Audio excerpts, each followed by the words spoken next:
Hi, my name is Larry Jordan, and welcome to this Power Up webinar on using composite modes to create better effects. You know, composite modes are not well understood by most people, and Apple has managed to put them in a place that makes them almost impossible to discover. But you can do some great things with them once you know what they do, and that is what this whole session is about. The goals for this session are to describe what composite modes are, and then provide examples on how you can use them to create interesting effects. Composite modes are non-adjustable effects that combine color elements of two images based upon their luminance value. Motion and Photoshop call these blend modes. They're also called transfer modes. They're perfect for combining textures between two images.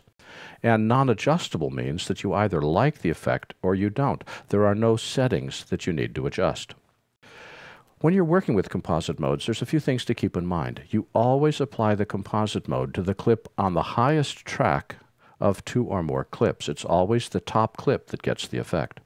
And the results of using composite modes can change based upon the color of each image, the grayscale value of each image, and the composite mode that you applied.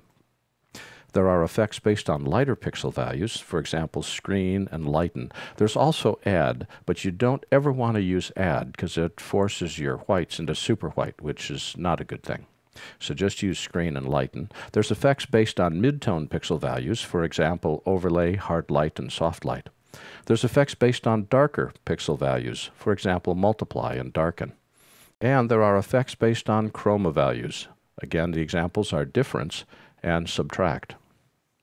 Here's a QuickTime movie that illustrates what I mean about composite modes. I have three sets of stars. Notice that the three stars have different colors, and they also have different grayscales. The star on the left is lighter, in the center is mid-tone gray, and on the right is a darker gray. The stars on the left all have a composite mode of screen. The stars in the middle have a composite mode of overlay, and the stars on the right have a composite mode of multiply. Notice that where screen is concerned, in the top left star, screen highlights the lightest pixels. Those are the ones that shine through. In the middle, overlay uses mid-tone pixels, and at the bottom, multiply uses the darker pixels. Whichever pixel is lightest predominates in screen. Whichever pixel is closest to mid-tone predominates in overlay, and whichever pixel is darkest predominates in multiply.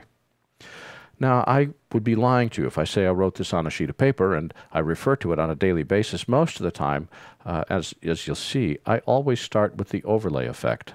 Then, if that doesn't look quite right, I'll try screen. And if that doesn't look quite right, I'll try multiply.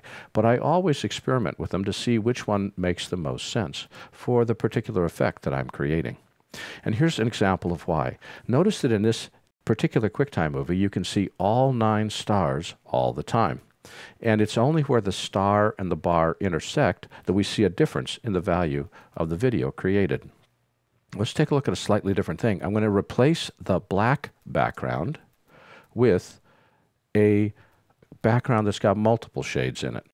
Now, I've put in something which is sometimes lighter blue, sometimes darker blue, sometimes black. Notice especially the middle star in the overlay column, where as the background gets lighter, we see more of the star, and as the background gets darker, we see less.